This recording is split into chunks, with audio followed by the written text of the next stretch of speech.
জনপ্রিয়তা বললেই চিনে। মেসি আছে না নাই? ওই সব চিনে, মুখস্থ। নাম কি? মাসিনা বেটা মেসি। নেইমার আপনিও জানেন, সর্বনাশ, কিয়ামতের আলামত, হুজুরও জানে। কি নাম? নেইমার। আর কি আছে এরকম? রোনাল্ডো। আর কি আছে? এক নামে চিনে, গোটা বিশ্ব চিনে। এটা হচ্ছে in terms of name and fame, খ্যাতি, যশ, জনপ্রিয়তা। তার মানে দুনিয়ার বুকে অর্থের মানদণ্ডে কিছু লোক সফল,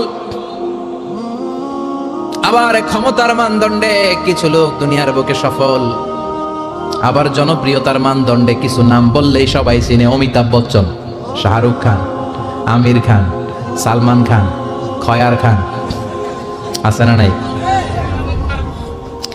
তো অর্থের মানদণ্ডে কেউ সেরা সফল, ক্ষমতার মানদণ্ডে কেউ সফল, জনপ্রিয়তার মানদণ্ডে সফল। আল্লাহ বলে আমার কাছে এগুলা মানদণ্ড না। আল্লাহ বলে ক্ষমতা আমার কাছে মানদণ্ড না সফল হওয়ার, অর্থ আমার কাছে সফলতার মানদণ্ড না, জনপ্রিয়তাও আমার কাছে সফলতার মানদণ্ড না। আমার কাছে সফলতার মানদণ্ড হলো ঈমান। আল্লাহর কাছে সফলতার মানদণ্ড কি? দুনিয়াতে আপনার টাকা আছে, ক্ষমতা আছে, আপনি বের হলে সামনে গাড়ি, পেছনে গাড়ি, সামনে পুলিশ, পেছনে পুলিশ, সামনে বডিগার্ড, পেছনে বডিগার্ড, কিন্তু আল্লাহর কাছে এই ক্ষমতার 4 আনা দাম নাও থাকতে পারে। চিল্লা এখন ঠিক কিনা? আল্লাহ বলেন ক্ষমতা আমার কাছে সফলতার মানদণ্ড না, অর্থ আমার কাছে সফলতার মানদণ্ড না, জনপ্রিয়তা আমার কাছে সফলতার মানদণ্ড না। আমি আল্লাহর কাছে সফলতার মানদণ্ড হলো ঈমান। আল্লাহর কাছে সফলতার মানদণ্ড কি? ঈমান যদি না থাকে তার কোনো দাম in the day of judgment আল্লাহর কাছে আছে? চিল্লায় বলেন আছে। সেজন্য আল্লাহ বললেন ক্বাদ আফলাহাল মুমিনুনাল্লাযীনা হুম ফী সালাতিহিম খাশিউন। এই দুনিয়া এবং আখিরাতে সফল হয়েছে তারা, আল্লাহর উপর ঈমান এনেছে যারা। ঠিক কি না? সফল হয়েছে কারা? ঈমান এনেছে যারা। চিল্লায় উত্তর দেন, সফল হয়েছে কারা? নাকি যাদের টাকা বেশি এরা সফল, ক্ষমতা বেশি এরা সফল, এক নামে সারা বিশ্ব চিনে, সেলিব্রিটি এরা সফল? সফল হচ্ছে ঈমানদার। আমরা সেই ঈমানদার গোষ্ঠীর মানুষ, আমরা সেই ঈমানের পথের সৈনিক। চিল্লায় বলেন ঠিক কি না? আল্লাহ বললেন ক্বাদ আফলাহাল মুমিনুনাল্লাযীনা হুম ফী সালাতিহিম খাশিউন। আমার কাছে সফলতার মানদণ্ড হলো ঈমান। তো ঈমানের বলে বলিয়ান হতে হবে, জ্বলে উঠতে হবে আপন শক্তিতে। কথাটা ভালো, জ্বলে উঠতে হবে আপন শক্তিতে। তো এই জন্য ঈমানদারের আওয়াজ হবে খুব বুলন্দ আওয়াজ। আমার কাছে সফল হলো তারা, ঈমান এনেছে যারা। কিন্তু ঈমানটা আধা আধা মানলে হবে না, পুরাপুরি ঈমান থাকতে হবে। ঠিক কি না? কেউ যদি বলে কোরআনের আধা মানি না, মুমিন না কাফের। কেউ যদি বলে আমি এই সূরা মানি ওই সূরা মানি না, মুমিন না কাফের। কেউ যদি বলে আমার যেটা ভাল লাগে, আমার দলের জন্য যেটা সুবিধা ওইটা মানি, আমার দলের জন্য যেটা ঝামেলা ওইটা মানি না, এরকম আছে না নাই? মিষ্টি খাওয়ার সুন্নত মানে, মায়ের খাওয়া যে সুন্নত মানে না, আছে না নাই? মিষ্টি মিষ্টি কথা মানে, ঝুঁকি নেওয়া যে সুন্নাত ওইটা মানে না, এরকম আছে না নাই? তার মানে আল্লাহর কাছে সফলতার মানদণ্ড হলো ঈমান। কিন্তু সাধারণ ঈমান নয়, ঈমানটা হতে হবে পূর্ণাঙ্গ ঈমান। কিছু মানলাম না, এমন করা যাবে? মানলে পুরোটাই মানতে হবে। কার কথা? চিল্লায় বলেন কথাটা কার?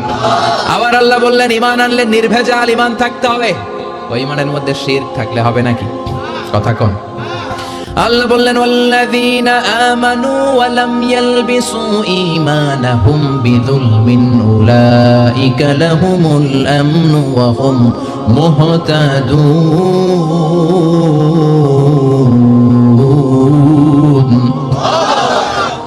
ঈমান আনার পরে ঈমানের সাথে যদি শিরকে তোমরা না মিলাও, তখন তোমাদের ঈমানটা নির্ভেজাল ঈমান হবে। তখন দুনিয়ার জীবনে তোমাদেরকে নিরাপত্তা দিবে কে?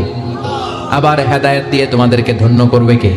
তার মানে ঈমান হতে হবে নির্ভেজাল। ঈমানের মধ্যে শিরক থাকলে হবে? কথা কন। আল্লাহ সব মাফ করে, শিরক মাফ করে? করে না। আপনি কিয়ামতের দিন পাহাড় পরিমাণ গুনাহ নিয়ে আল্লাহর সামনে হাজির হয়েছেন, কিন্তু ওই গুনার মধ্যে শিরকের গুনাহ নাই। আল্লাহ বললেন তাহলে আমি পাহাড় পরিমাণ দয়া নিয়ে তোর কাছে হাজির হয়ে যাব। আবার আমরা যখন নামাজে দাঁড়াই, আল্লাহ বললেন ওযু করলি ভালো কথা, মসজিদে ঢুকলি ভালো কথা, নামাজের কাতারেও দাঁড়ালি ভালো কথা, কিন্তু আগে বল শিরকের সাথে সম্পর্ক আছে নাকি?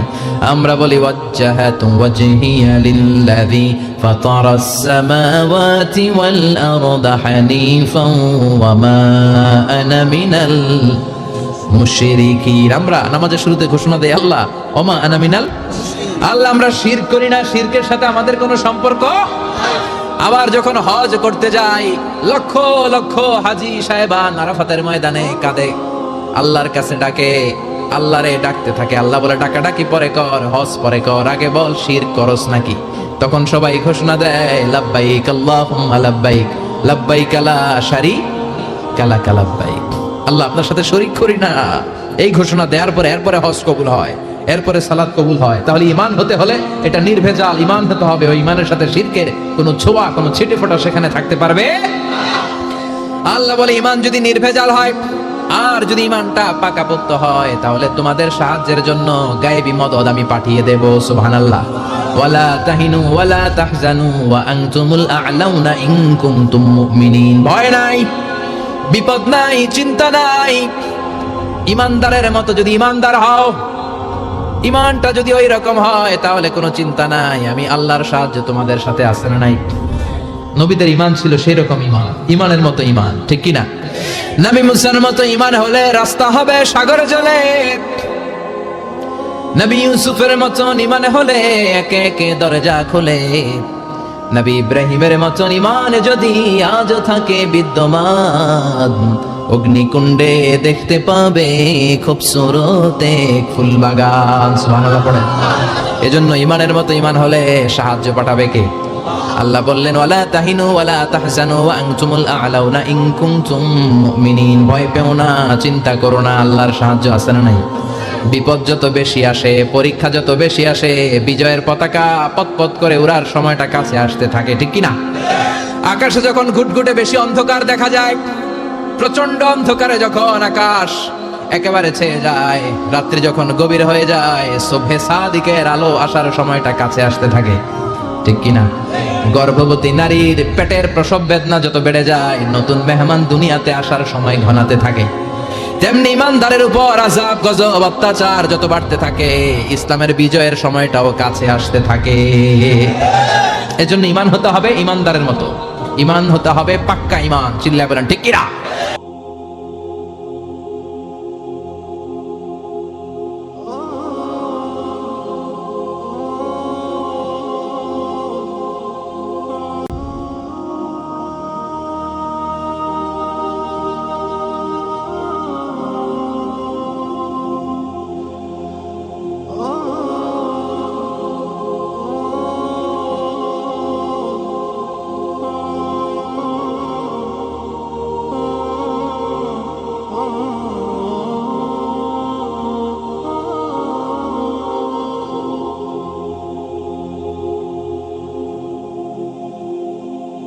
Oh